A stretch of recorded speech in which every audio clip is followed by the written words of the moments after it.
Welcome to Building Better Communities with Bob Hart, the podcast that dives into the stories of the leaders in commercial real estate and beyond as they talk about their careers, the market, and what it takes to build better communities. On today's episode, Jared Wolff, President and CEO of Banc of California, joins Bob on the podcast. Now for your host, Bob Hart. Good afternoon. Welcome. Today I have my guest, Jared Wolff, President, Chief Executive Officer of Banc of California, one of the largest banks in California, here to tell us about his career, his journey, and why he believes in California. Jared, welcome. Bob, thank you. I'm so excited to be here. It's so good to see you. Great to see you as well. This is a challenging podcast for me because I've known you for 25 years and I know so much about you. So I was waiting for the invite. I feel privileged. Well, I'm glad we're here. We made it. So Jared, tell us a little bit about your journey, starting with Banc of California, and then we'll go back a little bit into your background. I know you joined the company, I believe it was 2019, correct? Correct. After a pretty long career with Pac Western and City National and a career in law, but tell us what brought you to that point where you made the decision to become CEO of really a public company. I've spent most of my career, as you mentioned, at a number of different banks, mostly based here in California. And in 2019, I joined Banc of California as CEO. I was recruited away from City National to run a bank that had great people, had great capital, had a great brand, but had really lost its way in terms of, creating optimal profitability for shareholders. At Banc of California. At Banc of California. And so at that time, it was about $11.5 billion. We shrunk the bank down to about a little below $9 billion, and then built it back up to about $10 billion by focusing on being a commercial bank that serves businesses in the Southern California market primarily. And for us, it looked like there was an opportunity to really fill a void that I think had existed in the market as the landscape had shifted. And that became even more dramatic as the years went on, and we can talk about kind of recent events. But the original vision was to be a relationship-focused business bank in California, primarily in Southern California, that would serve businesses in a very tailored way. I know you bank multiple industries, and certainly real estate is one of them. Tell us a little bit about how you think of the economy here as it relates to banking and where the business comes from and, the growth, I guess. Sure. California being the fifth largest economy in the world is incredibly dynamic with a broad cross-section of businesses in Southern California and California generally. As you well know, Southern California has a really large predominance of real estate. Yes. Real estate really drives a big part of the Southern California economy, but we have healthcare, we have education, we have financial services, private equity and the like, we have manufacturing and distribution. California is still home to the most small businesses in the country and creates more jobs in small businesses than any other state in the country. So it's very dynamic across a lot of sectors. In terms of how banking serves the Southern California economy, it's become, as I was mentioning, it's transformed very dramatically in the last several years. We had a mini banking crisis in March of 2023. Remember it well. Where Silicon Valley, First Republic, and Signature Bank yeah. obviously went under. And what is so dramatic about the events that unfolded over the last 24 to 36 months are the size and scale of the banks that are no longer here, both through that event and other events. If you start listing the banks that were here 3 to 5 years ago that are no longer here, you start with First Republic, Silicon Valley, Signature, but you also have Union Bank was bought by US Bank. Bank of the West was bought by BMO. City National, which was independent, is now owned by RBC. So a lot of consolidation. But is focused more on consumer banking, wealth management now than they were in the past. Silvergate is no longer here. Pac West, which we acquired, is no longer here. So the landscape has changed dramatically, which provides the opportunity for us to fill the void in serving small and mid-sized businesses that need tailored banking services. Why do you think LA or in Southern California is just not a banking headquarters place like it used to be 30, 40 years ago? You lost Security Pacific consolidated. There were so many consolidations like you're talking about, and a lot of banking has moved to Charlotte and other places. Banks have moved to places where it's perceived that there's more growth and it's easier to do business. So the way that we've heard about businesses moving to Texas or businesses moving to more compatible business climates, such as Arizona, Nevada, Utah, some of the places, the banking business has followed that quite a bit. That being said, California, rumors of its death are largely premature. Thank goodness. We're still creating a tremendous amount of jobs here. We have our challenges, but we're very committed to being here as part of the solution. We are now the third largest bank headquartered in California, and really the largest native bank in Los Angeles because Since 1941. Since 1941, since City National Pre-war. is owned by RBC, and East West, which is the second largest bank in the area, is headquartered in Pasadena. So you have the bank has a long legacy here, but it's really, in the last, call it 5 years, has really become a much bigger force. Correct. Very transformative. Yes. And you've been able to be the, at the tiller of that ship, shall we say. So what do you see ahead for growth plans? Where do you see it coming from? A couple areas. We're a diversified bank at this point, serving small and medium-sized businesses. Everything from small businesses that just need a simple checking account and maybe a credit card or a small line of business to large public companies that need more diversified services. We're located in 9 states. Okay. And today I find that we're competing heavily not only with mid-sized regional banks, but also with the largest banks in the country. If you are a JP Morgan Chase client and you came from First Republic, you didn't choose JP Morgan, you pretty much ended up there. Yeah. If you're a US Bank client through Union Bank, you probably ended up at US Bank rather than choosing them. And when credit decisions come up, when changes need to be made, when annual renewals come up, we often get a phone call that things aren't going as smoothly as they had with their really relationship-oriented banker at the much smaller institution. And that's really a defining event for small business when they have someone like yourself and your bankers to turn to. I mean, obviously the money center banks are great. We need them. We need them to be strong. But a bank like yours, and I can attest to this myself, is incredibly responsive and always available to listen, because inevitably things need attention and the unexpected occurs. I appreciate you saying that, Bob. We like to, we think about a couple things, and we have, I'm fortunate to lead a really talented team. One is... Tell me a little bit about that team, because you've been reforming a new team. Yeah, the common denominator of our team is that they come from other institutions, and we try to pick people who could really adapt and do 4 things, and lead teams that can do 4 things. The first is that we try to listen to what our clients need, ask a lot of questions, and really, you need people who are really interested in learning more about business and the client or the prospect and what they need. And then the second is you have to give them the ability to provide solutions, not a specific product, not a specific tool, but really to design something that's highly responsive to what the person needs, the business customized needs, as much as we can. Yeah. And then those are the first 2 things. The last 2 things are perhaps the hardest, and as a business leader, maybe you'll share this point of view, but the last 2 things are we have to do what we said we're going to do, and we're going to do it on time. And those last 2, the first 2 things can be done by an individual, listening, asking questions, designing a solution. The last 2 things, doing what we say we're going to do and doing it on time, require the work of a team. And so a lot of what we spend our time on is building teams and systems within our company that are designed around those sorts of solutions and the timing and the execution to make sure that we can deliver better than our competition. So agility, responsiveness, all very important. Yeah, the nimbleness of not letting process overtake your end goal, which is to really serve the community and your clients. Jared, it's refreshing. I think that when you think about your bank and its presence in the community, I also think about your engagement with the broader involvement of things in the community for the benefit of it. And I know you announced a program a number of years ago, I believe, about putting over $4 billion back into the community through banking.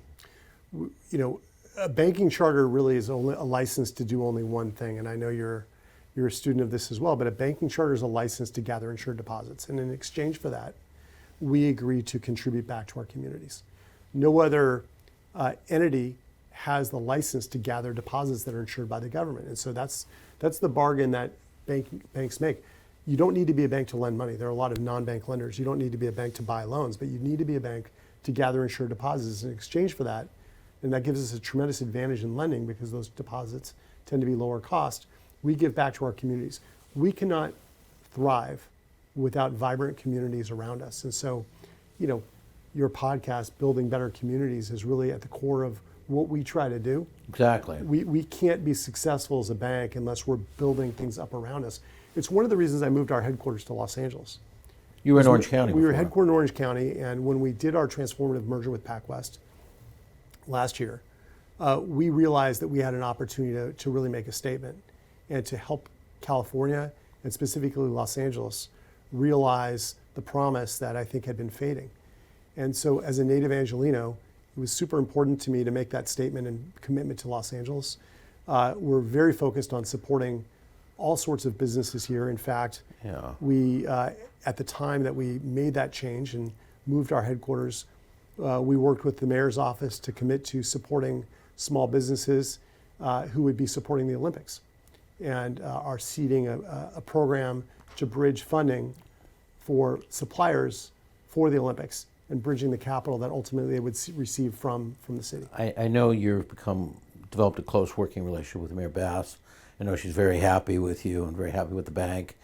How do you see the political landscape, the future here, given all that's happened during the last several years, not just LA, but in California in terms of law enforcement, crime, unfortunately, and other issues? And now we have the Olympics coming up in 4 years. Well, starting more broadly, California sometimes is its worst enemy in terms of the ability to create a climate that attracts businesses, which create jobs, which puts money on the table, which supports housing and solves a lot of problems. And so education is at the core of helping our legislators really be more impactful in making good decisions. I remember Mayor Bass sharing with me and some other leaders that one of the issues she sees at City Hall, and she said was also true up in Sacramento, was that you would have a constant following of certain types of lobbyists that would come to the city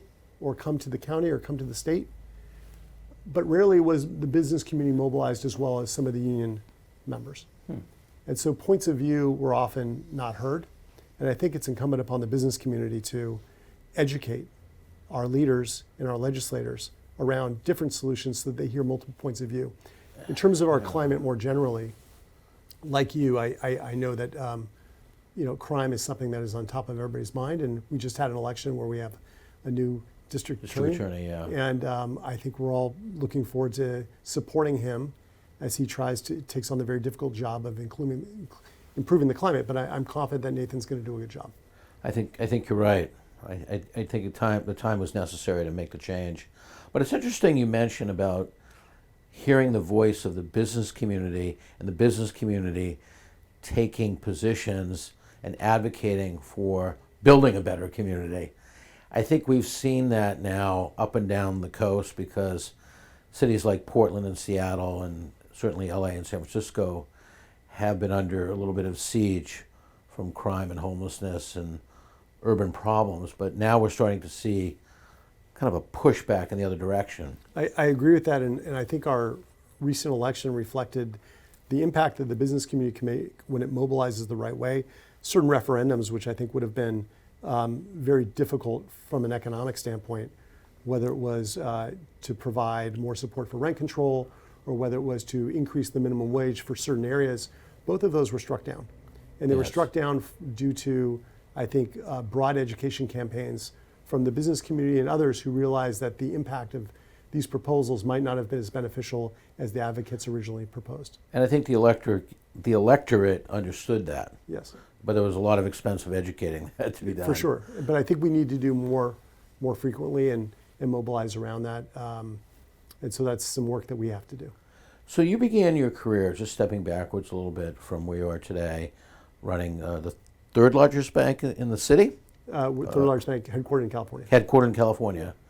To, I believe you went to Duke University. You moved away from LA for 4 years, and then you went to Middlebury for a master's, and then you lived in France for a while, and then you went to Michigan. So you spent a lot of time away from LA getting your education. And then it all came back to starting a career in law. Yes. You started at Sullivan and Cromwell. Correct. Yeah, back east in New York. I was very schizophrenic early on, and I didn't know I was going to be a lawyer. But when I was in college, I applied to law school. My brother had applied to law school, and I was somewhat following in his footsteps. So your dad's an accountant. My dad's in the insurance business. Insurance business. That's right. Okay. I spent 2 years in France working for Time Warner. And so after college, I applied for a master's program, but I had this job at Time Warner, and they said, if you get a work permit, you can have this job. So I applied to a master's program because if you're a graduate student, you had a right to a work permit. So terrible reason to apply to a master's program, but I liked French, and it was something that was enjoyable for me. So I spent the summer at Middlebury. So if I go on a trip to France, I need to bring you along. I can order wine really well. Thank you. Wine really well. My wife thinks I speak perfectly. She doesn't speak any French at all, so easy person You got to her have fooled. along. Yeah, it was, but we love going back, but I really had a great time for 2 years there. And I worked very closely with Time Warner's outside counsel, a woman named Anna Lasgard. And she to me was the ultimate international conciliary. She was the person they would call when they were thinking about doing deals, not the person they called after they decided to do a deal. And Anna to me was kind of the blueprint for the type of lawyer I wanted to be. I worked for a guy named Tom McGrath. At Sullivan. Tom was at Time Warner. At Time Warner. And, okay. and he was, and a local leader named Jeb Cedar. And Tom and Jeb were both influential on me. And Tom went to Harvard Business School and wanted me to go to business school. And I think he was pretty disappointed when I told him I was going to law school, but he gave me some great advice. He said, look, I appreciate you want to go to law school. Promise me one thing. Promise me that if you're going to go to law school and you're going to be a lawyer, you'll be the lawyer that gets the deal done. Too many lawyers have all of the problems and none of the solutions. And if you're like Anna, you will identify the problems, have the solutions, and you'll be the most successful lawyer on the business side. So I really took that to heart. And when I went after law school and I applied for, during law school, applied for jobs, it was with corporate firms where I thought I could be an international lawyer in the mold of Anna. And I really loved what I was doing. But after a year of traveling and doing a lot of hard work, I really wasn't meeting anybody locally, and I felt like I wasn't really grounding myself. I was on a plane a lot. Everybody I'd met in New York, I'd met on a deal. And I had this longing to come back to California and really kind of go back to my roots and see if I could make it there. And I came back to California to work as an investment banker with First Boston. Gotcha. It's interesting you talk about the law in that profession really seeded you for your entry into banking, because you became the first general counsel for Pac Western when you and Matt Wagner worked together. That's right. I after investment banking, I did a startup, and I ultimately went back to law in Los Angeles at Sullivan and Cromwell and got great training with Stan Farrar and Allison Ressler and others in being a banking and M&A lawyer. And Pac West was my client, and Matt was the CEO and brought me in to be general counsel. Were you doing M&A stuff for them? I was doing a lot of M&A. Pac West had become one of the most acquisitive, at the time it was called First Community Bancorp, right, as you remember, and they became one of the most acquisitive banks in the country. And I was their outside lawyer, kind of papering all the deals and helping to structure the deals. And ultimately, the Dodd-Frank law passed. That was... it was back in 2002. And as a public company, they thought they would need somebody in-house. And so I was brought in as the first general counsel to help steer the public company. And law was a tremendous background for banking. Absolutely. Because banking is a business of taking risk, but it has to do with knowing acceptance of risk. So we're making loans, we're taking risk. We just want to make sure we're not taking any risk we didn't intend to take. And I think law is a very good training ground for spotting risk, understanding it, knowing where the lines are, and navigating within those lines. And Matt really was a tremendous mentor for me, and still is. He's a very practical thinker, Matt. He's a plain-spoken man from Iowa. He sure is. Yeah. And we did a lot of things together with you and with Matt when I was at Kennedy Wilson, and really helped build that company through smart banking that you did. And you've done the same thing for us here at True America, which we'll always remember no matter how big we get. And, Thank you. I think that goes with the whole, really the narrative that we're talking about is how do you help businesses gain a voice, build a better community, grow and succeed, and through the kind of banking that you do, which is maybe more rare than it should be.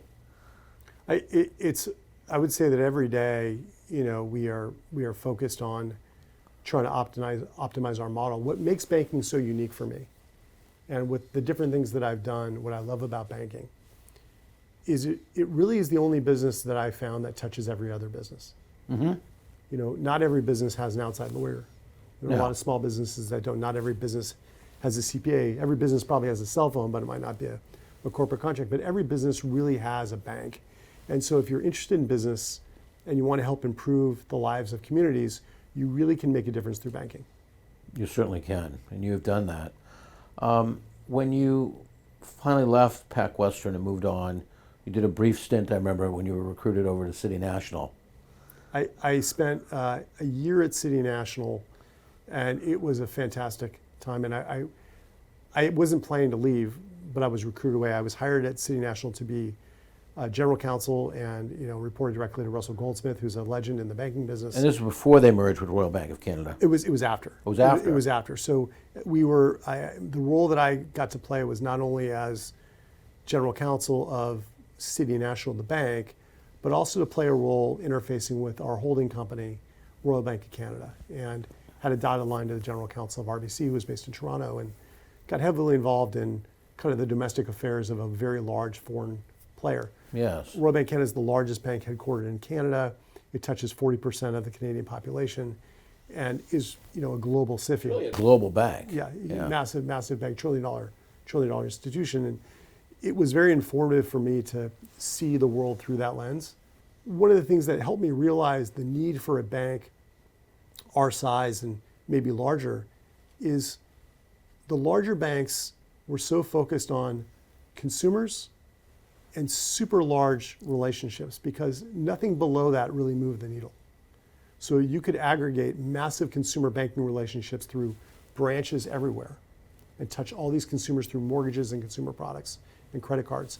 And then you can make a big impact through very large corporate lines of credit, working with the Amazons of the world and the Blackstones and some of the largest corporations in the world. But it left a little bit of the local business, the big player in Los Angeles, really out of luck, because while they might have been a large player for the local bank, they were a much smaller player for the global bank. And that's where I felt that we could step in and kind of recapture those customers, fill the void, and bring back more relationship banking. Yeah. Do you think with the changing of the guard in the White House and a kind of a hopeful an administration that probably will be less concerned about regulatory constraints, do you feel that that's going to help small business grow, especially on the banking side? I'm optimistic that that's the case. We certainly saw some optimism in the stock market, post-election, and part of that was just the fact that I think we had some certainty.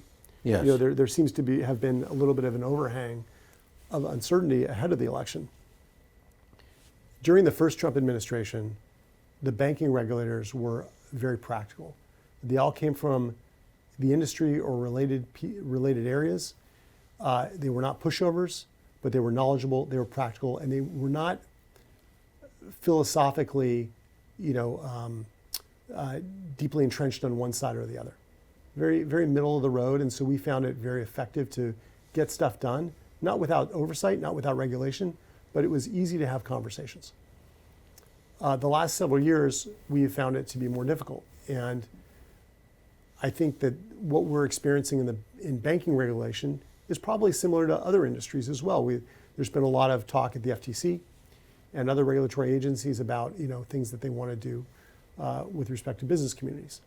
So I think we're optimistic that from a regulatory front overall, the Trump administration will be more favorable. We also hope that the noise around the administration does not drown out some of those benefits. It'll be interesting to see the dynamic between the Trump administration and Miss Elizabeth Warren, who's still in a position of power because in the banking industry.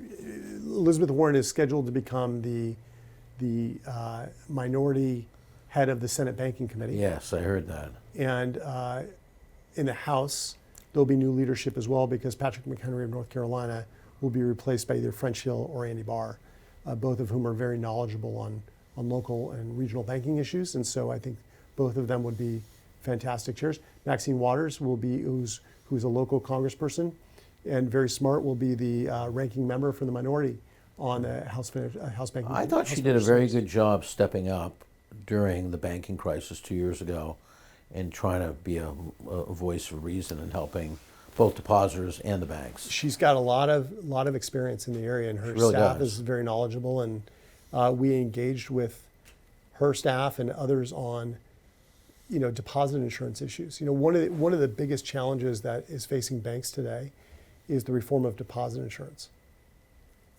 Talk about that a little bit more. We have a system of banking where you have banks that are too big to fail and everybody else.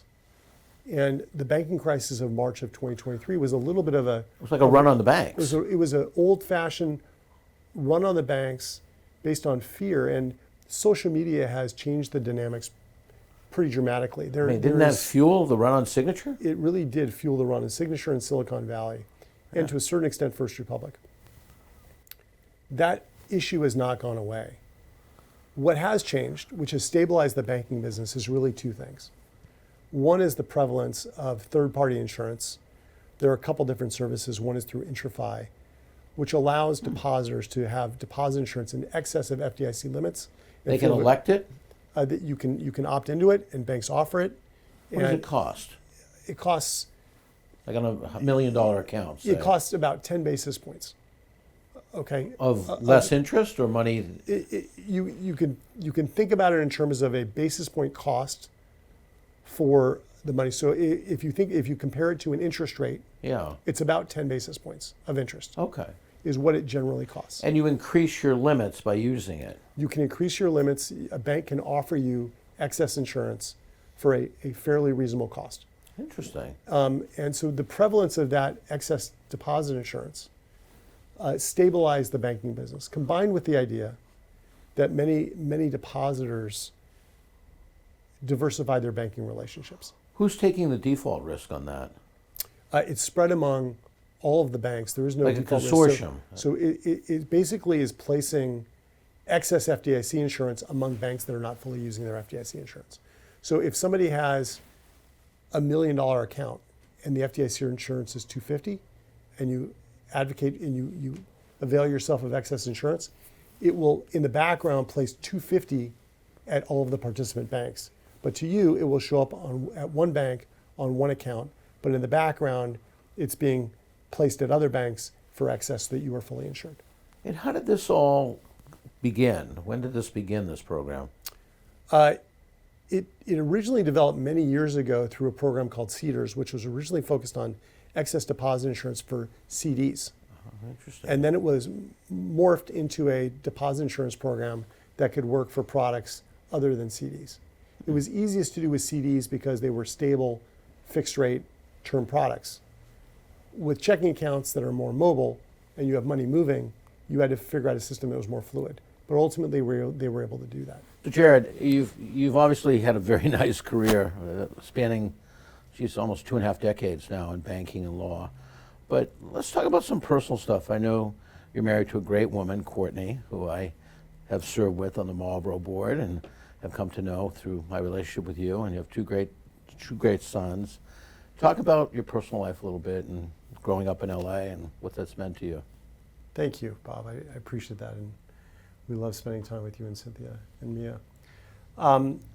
So LA is super important to me. I grew up in Hancock Park, and with my two brothers who were a year and a half older and 2 years younger, and my parents still live there. My older brother now lives in Wyoming, and my younger brother lives in Chicago. So I'm kind of the native son that's still here.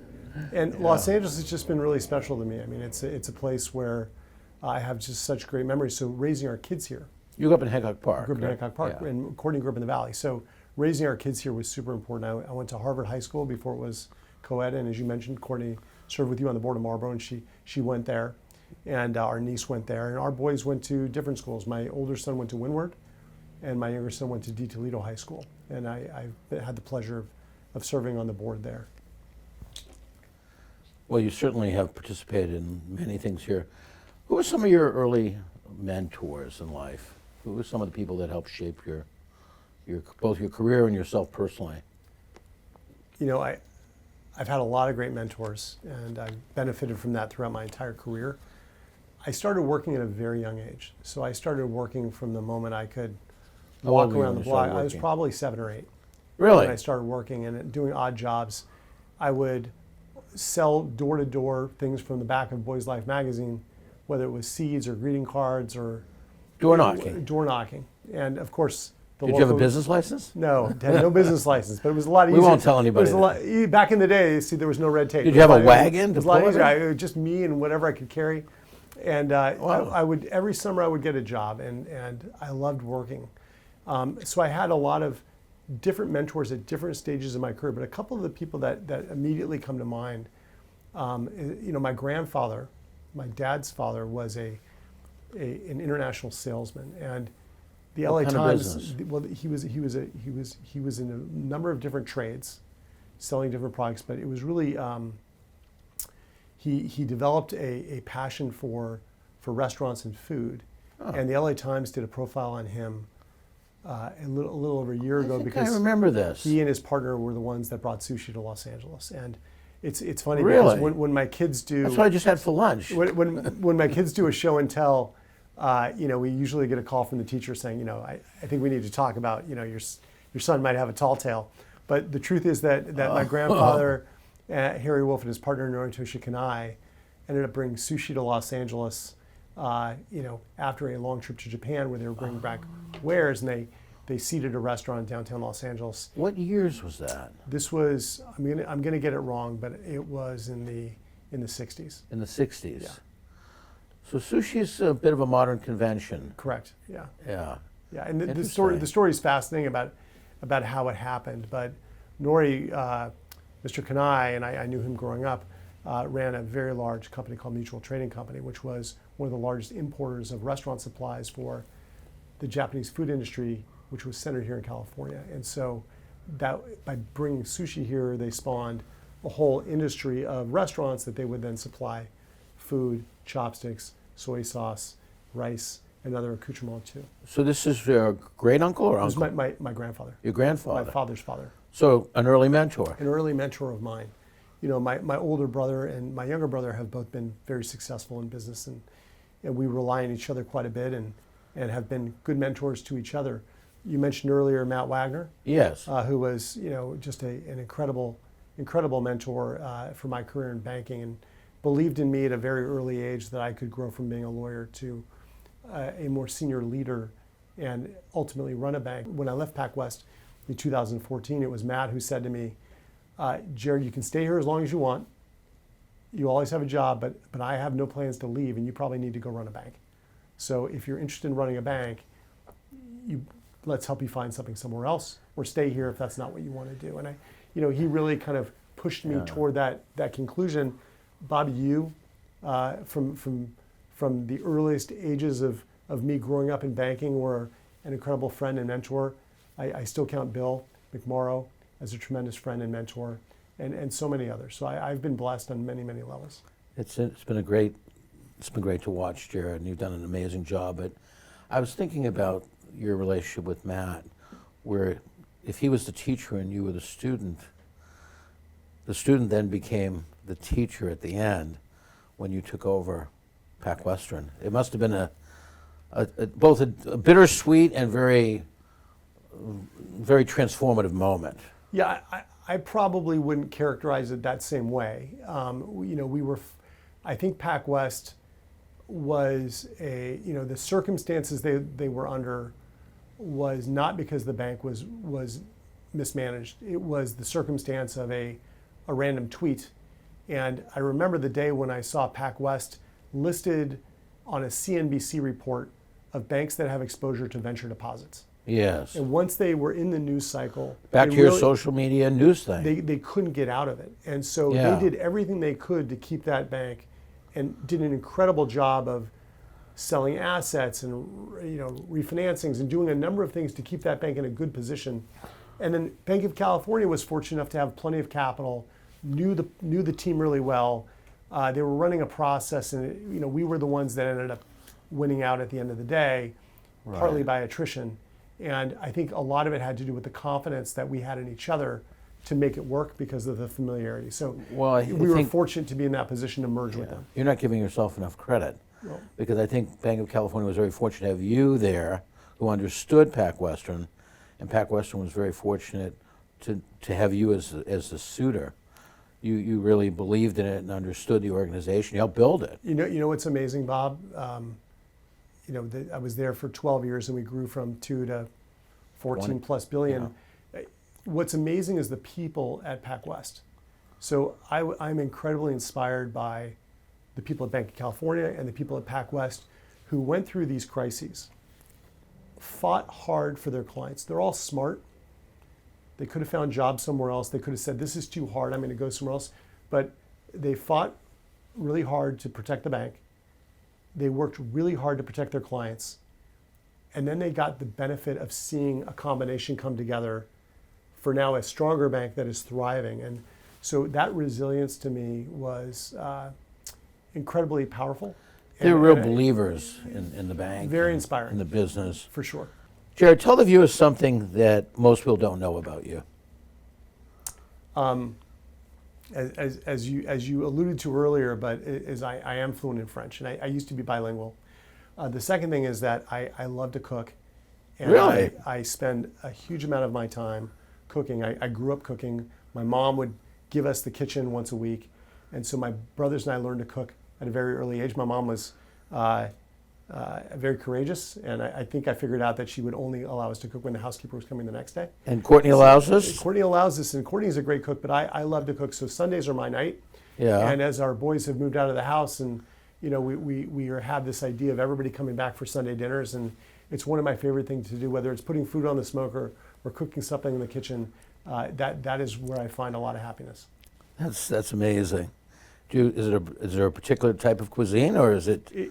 Well, I became a fan of using the smoker during COVID, as many others found their habits. But for me, it could be anything. I'm somewhat of an adaptive chef, and we'll make food without recipes, and just based on the years that I've been cooking, I love to create things. And so oftentimes I'll have something. I'll be at the market. I'll think of some inspiration and pull some things together, and sometimes it's great and sometimes it's not, but I love doing it. Well, I think we need to have a Banc of California backyard barbecue event. Put a chef's hat on you. That for sure. Consider yourself invited.